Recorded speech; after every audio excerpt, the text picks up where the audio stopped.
G'day everyone, how are we all? For those who follow my social medias or have listened to the podcast, I'm sure you know what this is, or at least have some idea of what this is behind me. So today we're going to talk about my mini piece of Alice Springs.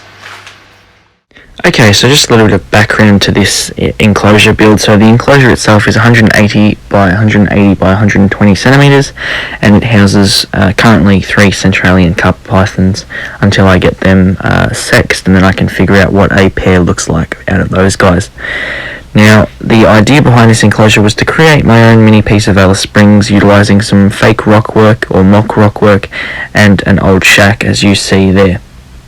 Now, the artwork that you can see in that corner there, including the tile pointing along the side to create sort of that rocky feel, is by Izzy at Fiore Tattoos. Highly recommend checking out some of her fantastic work with native birds and native animal drawings, as well as the tattoo side of things as well.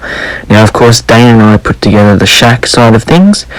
And this is just an old piece of tin with some fairly thin pieces of wood to create an old shack kind of look.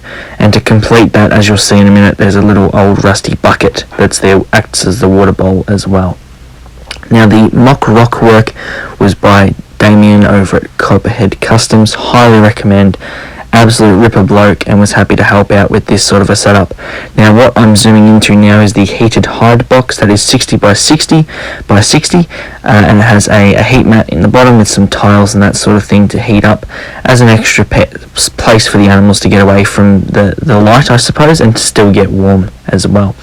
Now, you can see some of these lovely hardscape pieces of timber as well going up into the mock rock work. Now, the idea was to make this look like sort of like a canyon or gorge in and around the east or west McDonald Ranges. I've been fortunate enough to go there myself and had some fairly decent, I suppose you'd say, reference photos to back this build as well.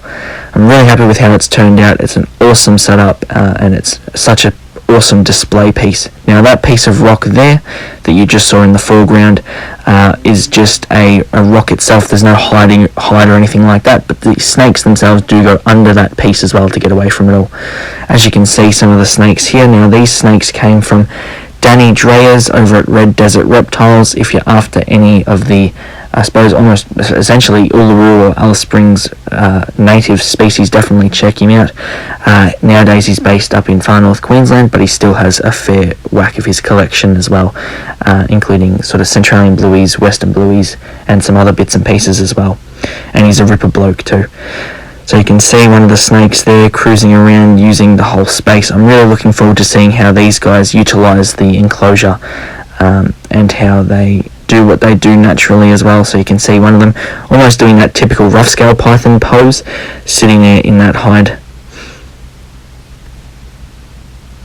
So yeah, as I said, I'm really excited to see how these guys utilise the space, and you know, once they find their spots and figure out where they like and go from there. There's quite a temperature gradient as well. So now we're looking at the lighting. Lighting wise, there is an LED bar that you can see there, or a strip. You've got a 75 watt halogen heat lamp and an Arcadia T5 12% UVB 4-foot light as well. And you've got some more B-roll of the snakes just cruising around doing what they do. These 3 are just incredible animals. One of them is quite a nice darker colour as well, which is not this particular individual, but it's this one here that's cruising around the back there. So a bit of interesting information about these guys. I suppose the snakes themselves are technically F1 generation on one side of their lineage. So their mum was a wild caught, and she's over 20 years old, I believe, from memory, and they were as a result of an accidental pairing, so they ended up with me, and these have just been awesome snakes. Very interesting to deal with, slightly different to the Murrays I've found, but yeah, very, very interesting animals, that's for sure. And you know, you just can't go past that stunning red colour in the Brettles.